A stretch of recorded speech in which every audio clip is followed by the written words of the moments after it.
Hey everyone, welcome back to the channel and welcome back to a new vlog. আজকে হচ্ছে 25শে বৈশাখ দিন। তো তখনকার সময় গ্লোবাল ওয়ার্মিং ছিল না, তাই এসো হে বৈশাখ এই গানটা লিখতে পেরেছিল, কিন্তু এখন যা অবস্থা, যে গরম, এই গানটা গাওয়ার ধৃষ্টতা আমি দেখাতেই পারছি না। আর তারপরে এখন এসো হে বৈশাখ না, এখন যাও বৈশাখ যাও যাও, এরকম একটা ব্যাপার হয়ে গেছে। Jokes part. তো এখন বেজে গেছে প্রায় 12টা বাজতে 5। সকাল থেকে ব্লগটা স্টার্ট করিনি, ইচ্ছা করে করিনি, কারণ আজকে হচ্ছে ছুটির দিন। আমি আজকে টিউশনেরও ছুটি দিয়েছি। বা যাই হোক, চলো বেশি কথা না বলে ব্লগটাকে স্টার্ট করে দিই। সেই 25শে বৈশাখ দিয়ে শুরু করলো, তারপরে আর ব্লগের কোনো ক্লিপিংসই নেই।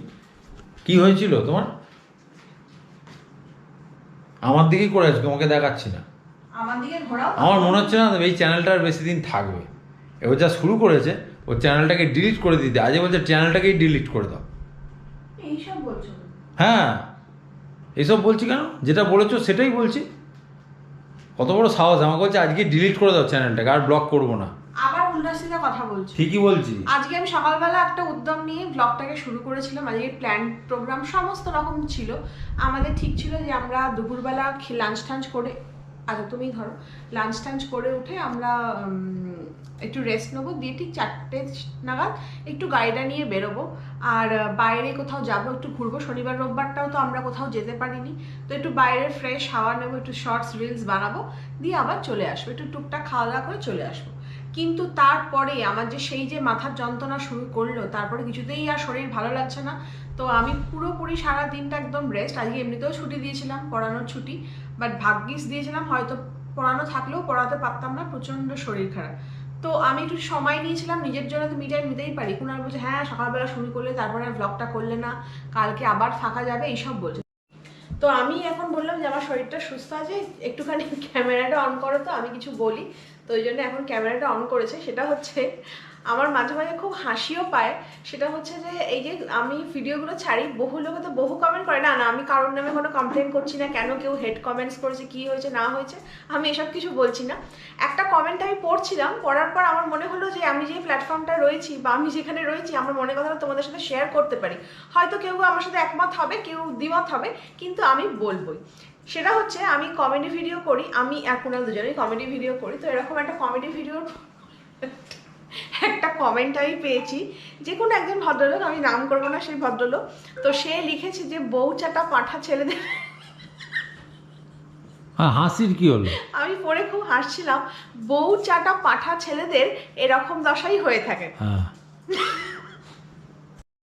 তো আমার বক্তব্য হচ্ছে সেটা, যে যখন একটা মেয়ে তার স্বামীকে ভালোবাসে বা হাজবেন্ডকে ভালোবাসে, তাকে আদর যত্ন করে, তার প্রতি খেয়াল রাখে, তাকে সব দিক থেকে আগলে রাখে, তখন সেই মেয়েটা হয়ে যায় পতিব্রতা নারী বা পতিব্রতা স্ত্রী। একটা ছেলে যখন তার বউকে ভালোবাসে, তার আদর যত্ন করে, তার খেয়াল রাখে, তার জন্য সব কিছু করতে পারে, তাহলে তাকে কেন বউ ভেরুয়া, বউ চাটা, মেনিমুখ এইসব বলা হয়? আমি সত্যিই আমার মাথায় ঢোকে না কেন। তো আজকালকার দিনে দাঁড়িয়ে কি বলবো, যে একটা ছেলে আর একটা মেয়ে বিয়ে করে সংসার করবে বলে, তো সংসারটা হচ্ছে ছেলেটা বাইরে বেরিয়ে চাকরি করে পয়সা রোজগার করে নিয়ে আসবে, আর মেয়েটা হচ্ছে বাড়িতে সকাল থেকে রাত্রির অবধি বিনা মাইনে চাকরি করা, সে খাটবে। এটাই নাকি স্বাভাবিক। তোমার কি মনে হয় এটা স্বাভাবিক? আমার তো প্রচন্ড প্রচন্ড অস্বাভাবিক লাগে।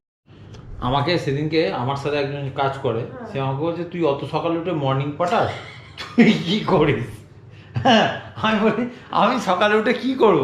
আমি নিজে আগে রূপচর্চা করে নিয়ে তারপরে আমি ঘর ঝাড় দিই, ঘর মুছি। বলছে সে আবার কি? হ্যাঁ, তো কি হয়েছে, যাও নিজের বাড়ি। এইটাই তো আমি বলতে চাইছি, যে কি বললাম, যে ছেলে। তারপরে আমি বললাম আমার বাড়িতে কোনো কাজের লোক নেই, কারণ আমরা কাজের লোক রাখি না, কারণ কাজের লোকের কাজ পছন্দ হয় না, তারপরে এক একদিন আসে না। তা সেই জন্য যে যার আমরা সেলফ সার্ভিস, একদম যে খাচ্ছে সেই মেজে নিচ্ছে, আমি খেলে আমি মেজে নিই, আবার কখনো কখনো ও খেলো আমি দিল আমি মেজে নিলাম, আমি খেলাম ওকে দিলাম ও মেজে দিল, তাতে কি আছে, অসুবিধাটা কোথায় আছে? লোকটা না আমার দিকে খানিক তাকাবে। হ্যাঁ এটাই বলছি, যে এটা খুবই মানে সবার কাছে অস্বাভাবিক মনে হয়। তো আমি একটা কথা বলি, যে তারপরে কি করলাম শোনো, তারপরে ওকে আমি একটা আমাদের ভিডিও পাঠালাম।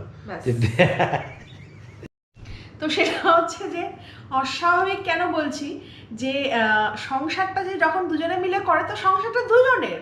তাহলে একটা ছেলে সে সকালবেলা ডিউটি করবে বলে সকালবেলা বেরিয়ে যাচ্ছে, বেরিয়ে গিয়ে 4-5 ঘন্টা কি 7-8 ঘন্টা কি 10 ঘন্টা সে ডিউটি করছে, সেই ডিউটিটা করার জন্য কিন্তু সে মাইনে পায়, তাকে পারিশ্রমিক দেওয়া হয়। কিন্তু যে মেয়েটা সকাল থেকে রাত্রি অবধি সংসারে খাটছে, তার সকালবেলা বাসন মাজার লোকের কাজ করছে, কাপড় কাচার লোকের কাজ করছে, ছেলে মেয়ে হলে তাকে মানুষ করার কাজ, তাকে লেখাপড়া করাচ্ছে, তাকে স্কুল দিয়ে আসা নিয়ে আসা, শ্বশুর শাশুড়িকে সামলানো, রাত্রিবেলা বর আসে তার বিস্তার গরম করা, সবই করছে। হয়তো আমার কথাগুলো খুব হার্ড লাগছে, খুব খারাপ লাগছে, বাট এটা কিন্তু বাস্তব। কিন্তু উইদাউট পে সে কিন্তু মাইনে পায় না, বুঝতে পেরেছ? আর তারপরে কি বলতো, যে লোকটা 7-8 ঘন্টা কি বাইরে কাজ করে, তার হয়তো সপ্তাহে 1 দিন কি 2 দিন ছুটি থাকছে। যে মহিলাটাকে নিয়ে তার কিন্তু কোনো ছুটি নেই, তার কিন্তু 365 দিন একই জিনিস চলে যাচ্ছে। এটাই নাকি খুব স্বাভাবিক। আর একটা কথা শোনো, আর কোনো লোক যদি বা ছেলে যদি জানে যে এই লোকটা বাড়িতে বসে বাসন মাজছে, ঘর ঝাড় দেয়, কাপড় কাচে, সেটা নাকি খুবই লজ্জাজনক ব্যাপার। পুরুষ মানুষ বলে কথা, পুরুষ সিংহ কখনো এরকম বাড়িতে বাসন মাজে না, ঘর মোছে না, তো এটা খুবই লজ্জাজনক। কিন্তু একটা পরের বাড়ির মেয়েকে তুলে নিয়ে এসে বিনা মাইনে সকাল থেকে রাত্রি অবধি খাটানোটা কি খুব লজ্জাকর ব্যাপার নয়? তখন কিন্তু লজ্জা করে না। এইগুলো কিন্তু খুব অস্বাভাবিক। আমি একটা কথা বলি, আমরা তো মানুষকে বিচার করি কি, যে একটা ছেলেকে দেখলাম বা একটা মেয়েকে দেখলাম, তার পোশাক আশাক ভালো, তাকে দেখতে শুনতে ভালো, তার কথাবার্তা ভালো, তার মানে এ কোনো ভালো ফ্যামিলি থেকে বিলং করে। আমার তো মনে হয় কোনো বাড়ির ছেলে যদি তার স্ত্রীকে যথার্থ সম্মান দেয়, তাকে আদর যত্ন করে, তার সংসারে তার হাতে হাতে সমস্ত কিছু মানে সাহায্য করে, আমি বলবো সেই ছেলেটার শিক্ষা দীক্ষা আছে এবং সে খুব ভালো ফ্যামিলি থেকে বিলং করে। তার মা বাবা তাকে খুব সুন্দরভাবে শিক্ষা দিয়ে বড় করেছে, সম্মান করতে শিখিয়েছে একটা বাড়ির মহিলাকে। কদিন আগে না আমি বলছি, আর কি বলতো, সব থেকে বড় কথা হচ্ছে যে আমাদের সমাজের মধ্যে না কি বলবো, এই মানসিকতাতেই কিন্তু ছেলেমেয়েরা বড় হয়ে উঠছে। তো এটা কারোর দোষ নয়, এটা হচ্ছে যে সমাজ এইভাবেই মানুষকে মানে তৈরি করে দিয়েছে। তো আমি বলছি, আমি কদিন আগে আমার স্টুডেন্টের নাম বলছি না কোন স্টুডেন্ট, তার বাবা মা দুজনেই চাকরি করে, বুঝেছো? তো মানে চাকরি সূত্রে তার বাবা বাইরে থাকে, কিন্তু মা দশভুজা। মা একা হাতে চাকরি করে, সকালবেলা উঠে বাজার করে, দোকান করে, রান্না করে, ছেলের দুটো টিফিন করে, ছেলেকে স্কুলে দিয়ে আসে, আবার অফিস করে, আবার অফিস থেকে ছেলেকে টিউশন দিয়ে আসা নিয়ে আসা, মানে A to Z করে। আর বাবা হয়তো বছরে একবার আসে, এসে দেয় করে, কিন্তু মাই তো ছেলেটাকে মানুষ করছে। তো ওকে যখন আমি পড়াচ্ছিলাম, আমি পড়াচ্ছি যে ওরাং ওটাং বলে একটা জাত মানে অ্যানিমাল আছে যাদের কি ওরা দলবদ্ধভাবে থাকতে ভালোবাসে, এবং তাদের দলের মানে লিড করে হচ্ছে একজন মহিলা। তো এটা শুনে সে আমাকে বলে, মিস আমার এটা একদমই পছন্দ নয়। তাই আমি বললাম, কেন এটা পছন্দ নয় কেন? না না না, এটা কখনোই হতে পারে না, একটা ছেলে সবসময় দলকে লিড করবে, নেতৃত্ব দেবে, একটা মেয়ে কেন নেতৃত্ব দেবে? আমি বললাম কেন? না, ছেলেদের শক্তি বেশি, ছেলেরা বেশি স্ট্রং, তাই ওই জন্যে ছেলেরাই হবে, মেয়েরা কি হবে, এরকম বলছে। তো আমি বলছি, আচ্ছা একটা কথা বলো তো, এই যে ধরো তোমার বাবা বাইরে থাকে, চাকরি করে, তোমার বাবা তো বছরে একবার আসে, আর তোমার মা দেখো এক হাতে সংসার করছে, তোমার সমস্ত কিছু কাজ করে দিচ্ছে, তোমার কি কি খেতে ভালোবাসো, রোজ অফিস যায়, তোমাকে সব কিছু করছে, তারপরেও তুমি কি কি রান্না খেতে ভালোবাসো, এ করো, তোমার সব আদর আবদার মা মেটাচ্ছে হাসি মুখে, মায়ের কিন্তু কোনো কষ্ট নেই, কিন্তু মা তো সমস্ত কিছু করছে, তোমাকে দেখা, তোমার পড়াশোনা দেখা, তোমাকে স্কুলে দিয়ে আসা, তুমি কোনটা খেতে ভালোবাসো সেটা রান্না করে দেওয়া, তো বাবা তো বছরে একবার আসে, কিন্তু তোমার মা তো সমস্ত তোমার করছে। তাহলে বলো তো বাবা আর মায়ের মধ্যে স্ট্রং কে বেশি? তখন বলছে কি, হ্যাঁ মিস, এটা তুমি ঠিক বলেছো, আমার মাম্মাম বেশি স্ট্রং। আইলাম, তাহলে তুমি ছেলে আর মেয়ের মধ্যে কেন এত ডিফার করছো?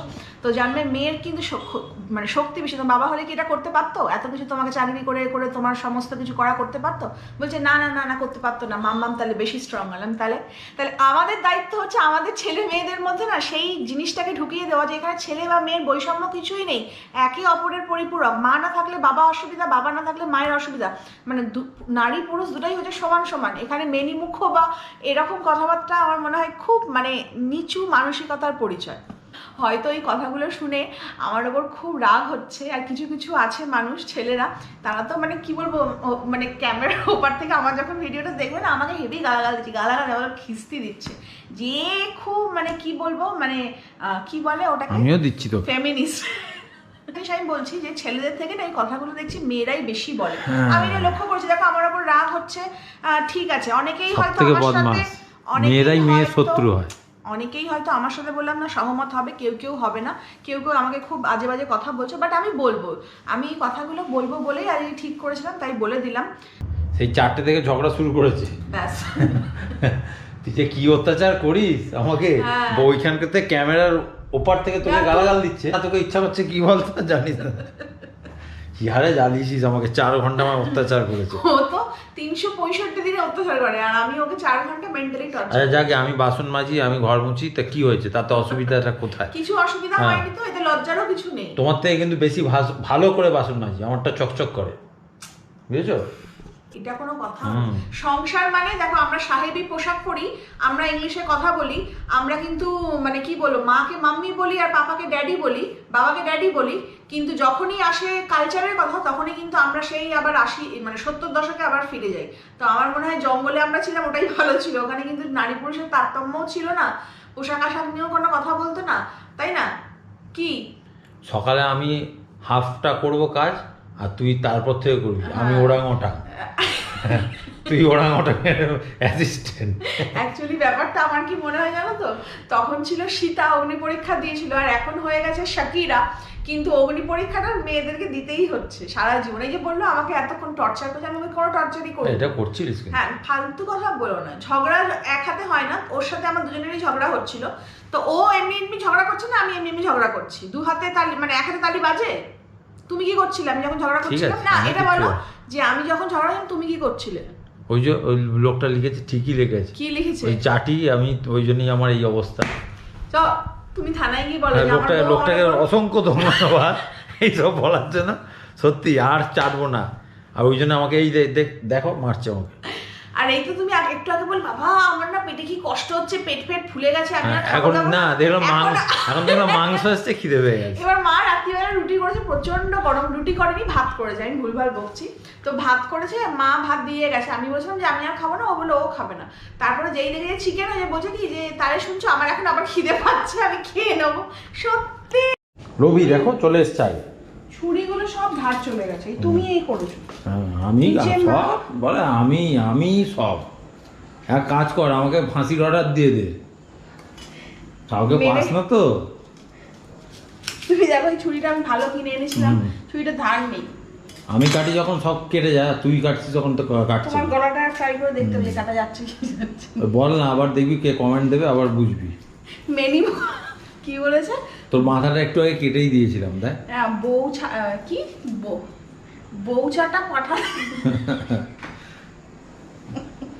আমি রাম পাঠা। দেখেছো, ও নিজেরটা নিজেই বলছিল, পরে বললো আমাকে তুই বলেছিস। ওষুধটাও কিনতে গেলাম, ওষুধটাও কিনলে না। খাবে না আমার কি হবে? বলছে আমি মরে যাবো, মরে যাবে হবে কি? তুমি আর তোমার কি হবে?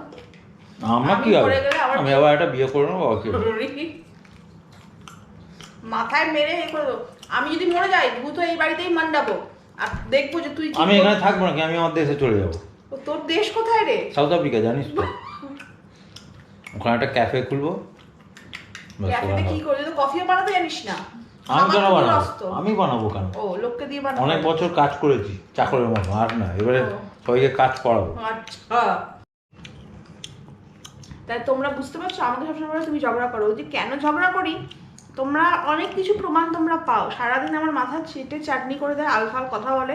মানুষের নেওয়ার তো একটা সহ্যের সীমা আছে, আমি আর নিতে পারছি না। যখন আমি নিতে পারি না তখন আউটবাস্ট। আর একটা কথা জেনে নাও, তুমি সবসময় বলো মরে যাবো, এ করবো ও করবো। মরে তুমি চাইলেও তুমি মরতে পারবে না। যে ওপরে বসে আছে, যে তোমায় জন্ম দিয়েছে, সে যতক্ষণ না ডাকবে, ও তোমার কিচ্ছু হবে না। তুমি হয়তো সুইসাইড করতে যাবে, মরতে যাবে, কিন্তু সুইসাইড করতে বলছি মানুষ মরতে চায় যখন, তাহলে সুইসাইড নিজে ইচ্ছা মৃত্যু। ওই যে তোমার যেটা ঋত্বিক রোশনের বই দেখেছিলে, হ্যাঁ ওইটাই বলছি। তুমি মরতে গিয়েও দেখবে হয়তো ঠ্যাং কেটে বসে আছো, একটা হাত কেটে বসে আছো। আরে আমি মরে গেলে তো ভালো, তুমি তো বলছো যে তুমি আরেকটা বিয়ে করতে পারবে। আরে আমি বিয়ে, তারপরে সাউথ আফ্রিকা চলে যাবে। আমার বিয়েটা বড় কথা না, বিয়েটা বড় কথা না। আমি তোমায় খাটিয়ে মেরেছি, তুমি আর কেউ বিয়ে করে? একবার বিয়ে করে এই অবস্থা হয়েছে আমার। এইটাই হচ্ছে আসল কথা, মোদ্দা কথা হচ্ছে আমি আমার দেশে ফিরে যাব, কাবলিওয়ালা যেমন দেশে গেছিল ওরকম আমি চলে যাবো। রহমান গেছিল, তুমি যাকে চপ ব্লগ শেষ কর, টাটা কর। চলো আজকের ব্লগটা এখানে শেষ করে দিচ্ছি। আমাদের বকওয়াস চলতেই থাকবে সারা জীবন। আজ ব্লগটা জঘন্য ব্লগ হয়েছে। তুই করেছিস না? লাইফস্টাইল ব্লগ মানে আমার যেটা লাইফস্টাইল সেটাই দেখাই আমি। ঠিক আছে। তো এটাই হচ্ছে আমার বেঙ্গলি লাইফস্টাইল ব্লগ। আমার লাইফস্টাইল এরকমই, এরকম পাগল ছাগলকে নিয়ে আমি যদি ঘর করি তো আমার তো লাইফস্টাইল এরকম হবেই, খুব স্বাভাবিক। যাই হোক, তোমরা দেখতে পাবে। দেখো, আমি থাকি আর না থাকি, মানে রাহু ইয়া না রাহু, এ থাকবে, কুণাল থাকবে। ও তো মরছে না, ও নাকি 100 বছর ক্রস করে তারপরে মরবে, ও বলেই দিয়েছে। আমার ইচ্ছা মৃত্যু।